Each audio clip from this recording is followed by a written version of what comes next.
Hello मेरे प्यारे बच्चों, कैसे हैं आप सभी लोग। आशा करते हैं आप लोग मस्त होंगे, ज़बरदस्त होंगे और साथ ही साथ आप लोग स्वस्थ भी होंगे साथियों। तो साथियों, बहुत दिनों के बाद आज हम फिर से आप लोग से मिलने के लिए आ चुके हैं साथियों। और बिना कुछ देरी करते अपने हम टॉपिक पर आते हैं। तो साथियों, आज का हमारा जो टॉपिक होने वाला है वो अर्थमेटिक प्रोग्रेशन होने वाला है। हिंदी में हम लोग इसे कहते हैं समांतर श्रेणी कहते हैं मेरे दोस्त। ना हिंदी मीडियम ना इंग्लिश मीडियम, दोनों मीडियम एक साथ पढ़ाऊंगा दोस्त। तो समझने वाली बात यह है कि बहुत सारे बच्चों को ये अर्थमेटिक प्रोग्रेशन समझ में ही नहीं आता। बहुत लोग इसका रीजन ढूंढते हैं, सर आखिर क्यों ऐसा है। तो मैं रीजन आपको बताता हूं मेरे साथियों। जैसा कि आप लोग को पता होगा मेरे दोस्त, क्लास 9 तक इसका नामो निशान नहीं, हमको ये मिलता है डायरेक्ट कक्षा 10 में। तो भाई जब कोई चीज़ डायरेक्ट हमको मिलता है, थोड़ा मॉडरेट तो हो जाता है मेरे भाई। तो समझने वाली बात आपको ये है कि मेरे दोस्त, क्या है समांतर श्रेणी, क्या है ये समांतर श्रेणी, मीन्स क्या है ये अर्थमेटिक प्रोग्रेशन। तो दोस्त बिना वीडियो और एक चीज़ हाँ और बताना चाहता हूँ आपको, इस लेक्चर के अंदर मीन्स इस चैनल के अंदर या इस वीडियो के अंदर आपको रटाया नहीं जाएगा, समझाया जाएगा।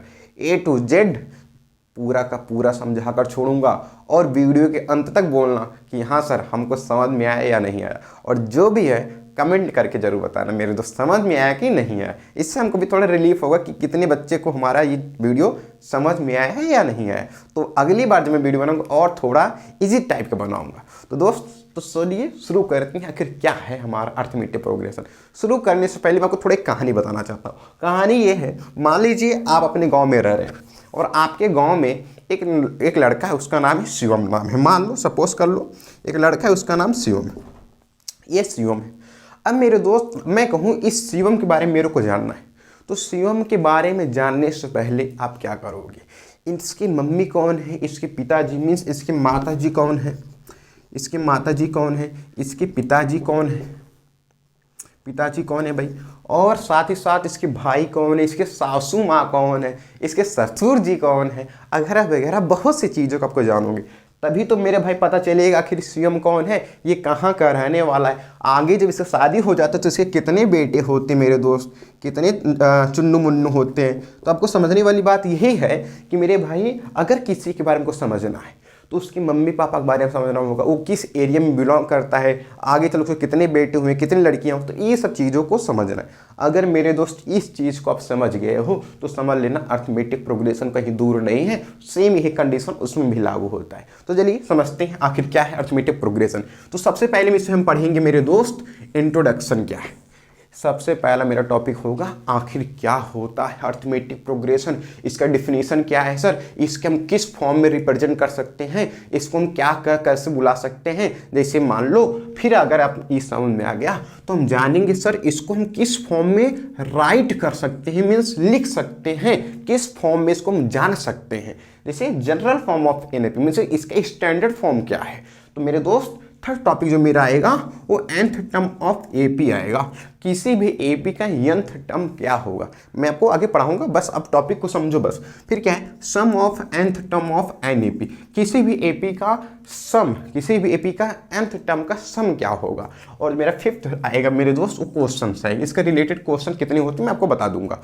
तो सबसे पहले दोस्त आपको इस चैप्टर के अंदर बस इसी 5 टॉपिक पर आपको आधारित क्वेश्चंस या इसी 5 टॉपिक ही आपको पढ़ने, इससे ज़्यादा पढ़ने की आवश्यकता नहीं है मेरे दोस्त। चलिए हम शुरू करते हैं अपना इंट्रोडक्शन। मेरे प्यारे बच्चों, जैसा कि मैं आप लोगों से बोला था कि मैं आपको रटाऊंगा नहीं, समझाऊंगा। एक कॉन्सेप्ट कैसे आएगा, क्या लॉजिक है, क्या डिफिनीशन है, सब समझा कर छोड़ूंगा। रटाऊंगा 1% नहीं, बस आपको केवल एक काम करना है, वीडियो की स्क्रीन पर बन के जरूर रहना मेरे दोस्त। तो शुरू करते हैं अपना टॉपिक। तो मैंने पहला मेरा टॉपिक था इंट्रो था। तो इंट्रो में हम लोग क्या समझेंगे भाई, उसका इंट्रोडक्शन समझेंगे, उसका परिचय समझेंगे। तो परिचय क्या है, देखिए दोस्त, एक मैंने क्या लिखा है, लिस्ट ऑफ नंबर। एपी क्या है मेरे दोस्त, list of number. Means AP कुछ नहीं है, एपी केवल एक है, जानते क्या है, वो लिस्ट ऑफ नंबर है। AP is a list of number. कहने का मतलब जैसे अगर कहीं पर शादी विवाह होता है तो आप वहाँ पर क्या लिस्ट मिलता है, आपको धनिया का लिस्ट मिलता है, चावल का, गेहूं का वगैरह वगैरह बहुत से फूड के मतलब जो भी लिस्ट है उसके मिलते, मीन्स हिंदी में कह सकते हैं हम खाद्य सामग्री के पूरा लिस्ट निकलता है। भैया मेरे को इतना तेल लिखा, इतना धनिया, इतना प्याज लहसुन वगैरह वगैरह फलाना ढिकाना, तो मेरे को उसमें वही नहीं, वही logic, but here is a list of only number. यहाँ पर केवल एक टॉपिक है, वो कैसा है, लिस्ट ऑफ नंबर। वहाँ पर धनिया प्याज का था, यहाँ पर क्या है, नंबर का है। मीन्स ये भी list but number of list. अब देखिए पहला तुमको समझ में आ गया, AP is list of number. अब मैंने यहाँ पर लिखा है प्लस फिक्स नंबर। यहाँ पर इसका मतलब ये है हमको यहाँ पर जितना टर्म हमको अगला मिलेगा, कहने का मतलब if each term is obtain, each term is obtain. First मैं यहाँ पर लिख देता हूँ, मैं इधर राइट करते हुए चलता हूँ, AP list of number, AP is a list of number. मेरे दोस्त क्या है, एपी एक लिस्ट ऑफ नंबर। अब फिक्स नंबर मीन्स क्या हुआ, एवरी टर्म या each term is obtain by adding a fix number. जैसे मैंने यहाँ पर लिख दिया, सपोज करिए आप लोग, जैसे मैंने यहाँ लिखा 2 4 6 8 ऐसे 1। अब जरा बताइए ये 2 के बाद मेरा क्या है मेरे दोस्त, 4 आया, तो 4 मैंने कितना ऐड किया, +2 ऐड किया। अब 4 के बाद मेरा कितना है 6, अब मैंने कितना ऐड किया, +2। अब इतना बाद मेरा ये है कि मैंने कितना ऐड किया, +2। तो कहने का मतलब देखिए यहाँ पर मेरा जितना भी टर्म मेरे को प्राप्त हो रहा है सब में मैंने एक निश्चित नंबर को जोड़ कर, मैंने मीन्स एक फिक्स नंबर को जोड़ कर मेरा अगला वाला टर्म पाया मैंने, मीन्स नेक्स्ट टर्म मैंने पाया। तो मेरे दोस्त यहाँ पर भी वही topic, means fix number means क्या हुआ, तो 2 is a fix term, 2 is a fix number. तो कहने मतलब यहाँ पर जितने नंबर हो मिलेंगे कब, जब उसमें हम एक फिक्स नंबर को जोड़ेंगे। कहने मतलब यहाँ लिख सकते हैं ईच टर्म इज ऑब्टेन, इस term is obtain by adding a fix number, adding a fixed number, adding a fix number. अब मेरे दोस्त अगला मेरा टॉपिक क्या बनता है, मीन्स हमने यहाँ तो समझ लिया एडिंग फिक्स नंबर। अब देखिए प्लस मैंने फिर लगाया, to preceding term accept first term. कहने का मेरा मतलब ये है मेरा अगला पद तभी प्राप्त होगा जब हम पहले पद में, मीन्स मैं पहले वाले टर्म में उस फिक्स नंबर को जोड़ूंगा। अब जरा बताओ दोस्त, ये 8 है तो उसके वाले पहले वाला टर्म क्या है, 6 है, तो मेरा 8 कब मेरे को मिला, जब मैंने 6 में +2 को ऐड किया। अब मान लो इसी बात करता हूँ, मेरा 6 मेरे को कब मिला, जब मैंने उसके पहले वाले टर्म में मैंने +2 का ऐड किया। मान लो अगर मैं 4 की बात कर तो मेरा ये कब मिला, जब मैं पहले वाले टर्म में मैंने +2 को ऐड किया। मीन्स जितने भी हमको अगले टर्म मिल रहे हैं उसको हम पहले वाले टर्म में हम क्या ऐड कर रहे हैं, उस फिक्स नंबर को ऐड कर रहे हैं। मेरे दोस्त जो इसका डिफिनेशन बनेगा, AP is a list of number in which each term is obtained by adding a fixed number to preceding term except first term. This is a definition of arithmetic progression. Are you know from this topic? क्या आपको यहाँ तक समझ में आया दोस्त? अगर आपको यहाँ तक समझ में आया मेरा नेक्स्ट टॉपिक होगा the general form of NAP। मेरे प्यारे बच्चों आइए हम लोग जानेंगे क्या है the general form of NAP। किसी भी AP का general form means standard form क्या होता, मेरे साथियों यही होता किसी भी एपी का स्टैंडर्ड फॉर्म। अब समझने वाली बात ये सर ये क्या आप लिखियो, कुछ समझ मेरे को ना आ रहा, पल्ले ना पड़ रहा है। मेरे दोस्त बहुत अच्छा टॉपिक है, देखिए जरा, देखिए जैसे मैंने इधर लिखा 2 4 6 8 ऐसे 1। अब जरा देखिए ये जो मेरा पहला वाला टॉपिक जो 2 है, दिस इज अ फर्स्ट, इसे हम कहते हैं फर्स्ट टर्म, और फर्स्ट टर्म को हम लोग डिनोट करते हैं मेरे प्यारे दोस्त ए द्वारा। तो मेरा पहला जो हो गया ए, तो ये मेरा क्या हो गया 2 हो गया। अब जरा बताइए आप लोग इस 4 में हमने क्या ऐड किया है 2 में, कि हमारा 4 आ गया +2, इस 4 हमने क्या ऐड किया, मेरा 6 आ गया +2, इसे हमने क्या ऐड किया +2। तो जो फिक्स टर्म है, जो फिक्स नंबर है, fix number is also called D. जो फिक्स टर्म है उसे हम क्या कहते हैं दोस्त, डी से द्वारा रिप्रेजेंट करते हैं। अब समझने वाली बात, ठीक है सर इतना तो समझ में आया, लेकिन ये क्या आ गया, कोई दिक्कत नहीं, समझा रहे हैं। जैसे मान लो एग्जाम्पल और लेते हैं, 3 लेते हैं, 6 लेते हैं, 9 लेते हैं, 12 ऐसे 1। अब जरा बताइए मेरा पहला टर्म मान लो पहला वाला मेरा ए है, फिर जरा बताओ अब इसमें मैंने कितना ऐड किया +3। अब इसमें मैंने कितना ऐड किया +3, इसमें मैंने +3। जरा बताओ मेरे भाई, जो ये 3 है फिक्स नंबर है, उसे हम लोग क्या करते हैं भैया, डी कहते हैं। मेरा अगला वाला टर्म में मैंने क्या जोड़ा, इस पहले वाले में, पहला तो मेरा ए है, मैंने इसमें जोड़ा है डी, तब जाकर मेरा ये वाला, मीन्स मैंने इसमें जोड़ा है डी। अब जब बताओ, फिर इसमें तो ठीक था भैया, फिर मैंने इसमें डी जोड़ा, ये जोड़ा, मतलब मैंने फिर +3 जोड़ा, मीन्स ए प्लस डी में मैंने फिर डी जोड़ दिया। तो भैया डी डी मिल के कई डी हो जाएगी, 2 डी। तो भैया जी फिर मैंने इसमें जोड़ा, मीन्स मेरा ए +3D। कहने का मतलब ये आपका हो गया, कहानी खत्म। तो क्या आपको यहाँ तक समझ में आया मेरे दोस्त? यही है ए प्लस डी, ए प्लस 2D, ए प्लस 3D। ठीक है दोस्त, अब इतना समझ में आ गया। तो अब हम फिर एक बात पर चर्चा करेंगे कि सर जो ये फिक्स नंबर है, थोड़े इसके बारे में हम बात कर लेते हैं। ठीक, तो प्यारे साथियों आइए समझ लेंगे कि जो एपी है हमारा वो कितने पार्ट्स में डिवाइड है। There are 2 types of AP. First मेरे प्यारे दोस्त, एक फाइनाइट एपी है और एक इनफाइनाइट एपी है। तो मेरे दोस्त जो फाइनाइट है, फाइनाइट मीन्स ये एक लिमिट तक रहेगा। जैसे अगर हम मान लो पूरी खाने के लिए कहीं बारात में जाते हैं, तो बच्चों तो जितने भी बच्चे रहते कभी तो पूरी पाए नहीं रहते, 4-5 दिन से भूखे रहते हैं, भैया चल पूरी मिला है एकदम पेट भर के खाएंगे। तो कहने का मतलब, और कोई सज्जन आदमी होते हैं, भैया हम तो डेली का खाना है, ठीक है, तो आराम से जाते हैं 2-3 पूरी खा लेते हो, तो गिन लेते हैं हम तो 2-3 पूरी खाएं। लेकिन जब एकदम थोड़ा है, जान रहे हैं आप लोग, समझ रहे मेरे मैं क्या कहना चाहता हूँ, जब वो पहुँचेंगे तो मेरे भाई वो लोग क्या करते हैं, कितना खाते हैं, 100 खाते हैं, 200 खाते हैं, कितना कुछ पता ना रहता, तो राक्षस बन जाते हैं मेरे भाई। तो वही यहाँ बात है, जो गिन ले तो मेरे भाई वो फाइनाइट, जो नहीं गिन पाते आप लोग इनफाइनाइट। कहने का मतलब जैसे मैंने यहाँ लिखा 2 लिखा, 4 लिखा, 6 लिखा, 8 लिखा, ऐसे मैंने बोला 10th टर्म, ठीक है, मैंने इसमें कुछ नहीं बोला, 2 बोला, 4 बोला, 6 बोला, 8 बोला, ऐसे कहाँ तक जाओ कोई लिमिट नहीं। मेरे दोस्त यही है एपी, एक फाइनाइट एक इनफाइनाइट। तो बात समझेंगे तो मेरा जो पहला वाला हो जाता है मेरा ये तो ए, और जो मैंने इसमें कितना जोड़ा +2 +2 +2, जो +2 +2 तो मेरा है भाई फिक्स नंबर। फिक्स नंबर हम लोग क्या डिनोट करते हैं, डी। जो डी होता है वो क्या होता है, डी होता है उसे हम कहते हैं कॉमन डिफरेंस कहते हैं।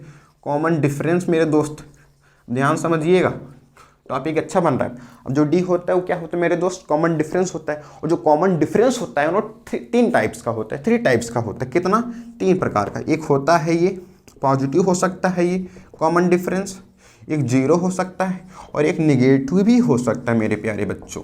अब जरा बताइए पॉजिटिव मेरे बच्चों, ये देखो 2 में मैंने कितना जोड़ा, +2 मेरा +2 हो रहा है, मीन्स ये आपको तो पॉजिटिव हो गया। 0 कब होगा, जैसे मैंने लिख दिया 2 2 2 2 2 ऐसे। निगेटिव कब होगा, जैसे मैंने लिख दिया इधर 4 लिख दिया, 2 लिख दिया, 0 -2 -4 ऐसे। अब बताइए दोस्त, देखिए 4 में से कितना घटा है, 2। कहने का मतलब हमने इसमें कितना जोड़ा है, -2 को जोड़ा है। अब कहोगे सर ये क्या बोल रहे हो, -2 को जोड़ा कभी जोड़ा जाता है? हाँ देख लो यार, डी बराबर, देखो भाई डी बराबर इसका एक फार्मूला है, next term minus previous term, जो कि आपको कोई नहीं बताएगा दोस्त। NT minus PT means next term minus previous term. बताओ नेक्स्ट मीन्स अगला, प्रीवियस मीन्स उसका पहला। जैसे मैंने बोला नेक्स्ट मीन्स नेक्स्ट आपका क्या है, 2 है, उसका पहला वाला टर्म क्या है मेरे दोस्त, 4 है। तो 2 - 4 आपका क्या हो गया, -2।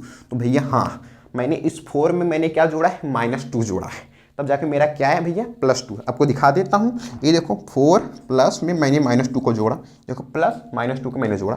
अब ये तो ब्रैकेट हटेगा तो आपका क्या हो जाएगा, 4 - 2 इक्वल आपका क्या आएगा, 2। तो मतलब 4 के बाद मेरा क्या आया, 2 आया। तो कहने मतलब ये तो नेगेटिव है, देखो डी मेरा क्या है, माइनस, और इधर मेरे ये भैया 0 0 0 0 मीन्स 0, और ये तो पॉजिटिव मीन्स जो मेरा डी है वो 3 प्रकार होता है, पॉजिटिव हो सकता है, 0 हो सकता है, नेगेटिव हो सकता है। तो दोस्त अगर आपको यहाँ तक समझ में आ गया तो पूरा डाउट खत्म करिए। अब हम आते हैं the nth term of N AP, किसी भी एपी का n वां पद क्या होता है। क्यों, अब समझेंगे क्या होता है किसी एपी का nth term of N AP, किसी भी एपी का n वां पद कैसे निकाल। जैसे मैंने बोला यार, मैंने इधर लिख दिया 3 लिख दिया, 6 लिख दिया, 9 लिख दिया, 12 ऐसे। मैंने बोला भाई इसका 10th टर्म क्या होगा। जैसे मेरे प्यारे बच्चे, तो पहला पद हो गया, ये सेकंड हो गया, 3 हो गया, चौथा हो गया। बट मैंने बोला ऐसे इसका 10th टर्म क्या होगा, एक एग्जाम्पल समझा रहा हूँ। तो मेरे भाई जो ये 10th टर्म है ना, जो 10th टर्म मीन्स 10वां पद, तो मेरे भाई वही nth टर्म है, मीन्स मेरा n इक्वल टू मेरा 10 हो जाएगा दोस्त। ठीक है जी। अब जरा इसका एक फार्मूला हम समझ लेते हैं। तो इसको सॉल्व करने के लिए बेसिकली एक बहुत सिंपल सा फार्मूला है जो कि मैं आपको राइट कर रहा हूँ, A N equal to A plus N minus one into D. दोस्त देखिए, ये हमारा है एपी का 90वें पद का फार्मूला। अब आपको समझने की कोई आवश्यकता नहीं है, बस देखने की आवश्यकता है। अब जरा बताइए, मेरा ए जो है, ए बराबर मेरा 3 हो जाएगा। अब डी मैंने अभी बताया आपको N T minus P T, N T minus P T means next term minus previous, next आपका 6 है माइनस पी टी मीन्स ये, तो आपका कितना हो गया 3 मीन्स डी आपका 3 आ गया। एन आपका 10, भैया हमको 10th टर्म निकालना। अगर बोलेगा भैया आपको 20 तो आपको 20, 30 बोलेगा 30, कुछ भी लिख दीजिएगा, जो बोलेगा वही कर देंगे। तो भैया ये हमको कौन सा निकालना है 10, तो ए 10, ए मेरा क्या है मेरे दोस्त 3 है, प्लस एन एन एन आपका कितना मेरे दोस्त 10 माइनस 1, डी क्या आपका 3, तो ए 10 इक्वल 3 प्लस कितना आपका आ जाएगा 9, 9 3 जा 27, 27 प्लस 3 इक्वल आपको 30 हो जाएगा। मीन्स आपका कौन सा मतलब 8 एन इक्वल आपका कितना आ गया भैया 30 आ गया। मीन्स इस टाइम का भैया थर्ड जो 10th टाइम हो कितना आपका आएगा 30 आ जाएगा। तो दोस्त घबराने की कोई बात नहीं यार, ठीक है, कोई दिक्कत नहीं, समझो बस एकदम मस्त मेरे भाई। हमको आशा है कि आप लोगों को ये वाला टॉपिक एकदम बाकायदे समझ में आ गया होगा। अगर समझ में आ गया होगा, मैं एक क्वेश्चन दे दे रहा हूँ, उसको आप लोग कमेंट बॉक्स में जरूर कमेंट कर दीजिएगा आंसर लिखकर। 4 है, 8 है, 12 है, ऐसे वन, इसका 15th टर्म क्या होगा मेरे प्यारे बच्चों, बता दीजिएगा इसको बिना किसी हिचकिचाहट। मेरे प्यारे बच्चों आइए समझते हैं हम लोग क्या होता है sum of nth term of N AP. किसी एपी का 90वें पद का सम क्या होगा। जैसे मैंने यहाँ पर लिख दिया आपको 5, 10, 15, 20 ऐसे वन 20th टर्म। ध्यान समझिएगा दोस्त, ये मैंने बोला कि ये जो है 5, 10, 15, 20 ऐसे 20th टर्म। मैंने इसमें ये पूछा है कि इस एपी के ऐसे 20वें पद मीन्स 20th टर्म तक का सम कितना होगा। जैसे जोड़ो 5, 10, 15, 15, 15, 30, 30, 20, 50, फिर ऐसे ऐसे 20 टर्म तक जोड़ कर बताओ कितना आएगा दोस्त। अब तो भैया तेरे पास इतना समय नहीं है कि पहले पूरा टर्म लिखूं फिर जाकर जोड़ूं। इसके लिए इसके सिंपल सा फार्मूला है। वो फार्मूला क्या है मेरे दोस्त, S N equal N upon two bracket में 2a plus N minus 1 into D. मेरे प्यारे बच्चों तो देखिए साथियों, कोई हार्ड नहीं, बहुत सिंपल लॉजिक है, समझेंगे आराम समझ में आ जाएगा, केवल देखने हो सकता है रटने की नहीं। अब जरा बताइए दोस्त, 20 टर्म मीन्स एन इक्वल आपका 20 हो जाएगा, और जो ए है ए भैया आपका तो 5 दिया ही है, और डी अगर मैं बात करूँ तो भैया 10 माइनस 5 कर दो तो फिर क्या आ जाएगा मेरे भैया 5 आ जाएगा।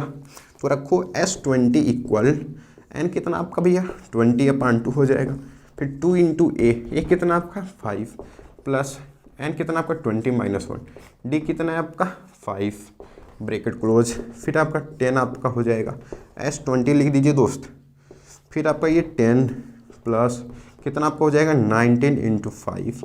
तो भैया जिन बच्चों को टेबल नहीं याद होगा टेबल याद कर लीजिएगा, बहुत ज़रूरी, कम से कम 30 तक टेबल याद कर लीजिएगा। तो भाई 10 प्लस 19 इंटू 5 क्या हो जाएगा मेरे भैया 95 हो जाएगा।